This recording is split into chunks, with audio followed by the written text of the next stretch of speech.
আসসালামু আলাইকুম। আজকে আমার ছাদ বাগান দেখাবো, তবে ভিডিওটি লাইক কমেন্ট শেয়ার করবেন সবাই যাতে দেখতে পায়। তবে আজকে কিন্তু চমক আছে, নতুন কিছু দেখানোর চেষ্টা করব। যেমন কুমড়া গাছ, যদিও আমি অনেক চেষ্টা করেছি ছাদে কুমড়া গাছ লাগানছি, কিন্তু হয় না। কিন্তু এবারে আমি সাকসেস হয়েছি মাশাআল্লাহ। আমার কুমড়া গাছগুলো দেখে আমি একদম খুশি হয়ে গেছি।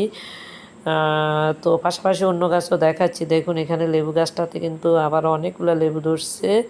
তো আমি কুমড়া গাছগুলো আরেকবার দেখাচ্ছি। দেখুন কুমড়া গাছে কিন্তু ছোট্ট একটা কুমড়া ধরছে।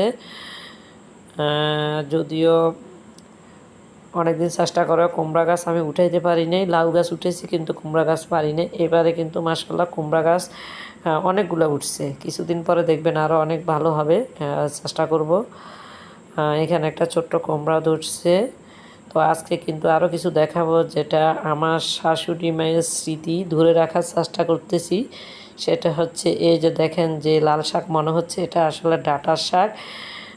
এই শাকটা আমার শ্বশুর বাড়িতে হতো, আমার শাশুড়ি মা করতেন। ওনার বীজটা ওনার মেয়ের কাছ থেকে আমি নিয়ে নিছি।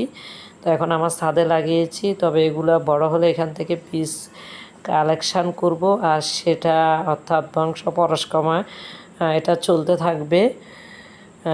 দেখুন, তারপর এখানে পাশে একটা কামরাঙ্গা গাছ যেটা ছিল, সেটাও মাশাআল্লাহ ভালো আছে। তো আজকে আবার নতুন কিছু চমক দেখাবো। সেটা হচ্ছে দেখুন, আমি কয়েকটা শিম গাছ লাগিয়েছি। শিম গাছগুলোরও গ্রোথ ভালোই লাগতেছে। বাকিটা পরে দেখা যাবে। এরপর আরেকটা জিনিস ধরে আর পৌঁছে, এবার এটাকে আমি পলিথিন ভিতরে ঢুকিয়ে দিয়েছি অনেকের পরামর্শে। দেখা যাক এবার কি হয়। আল্লাহ হাফেজ। পরবর্তীতে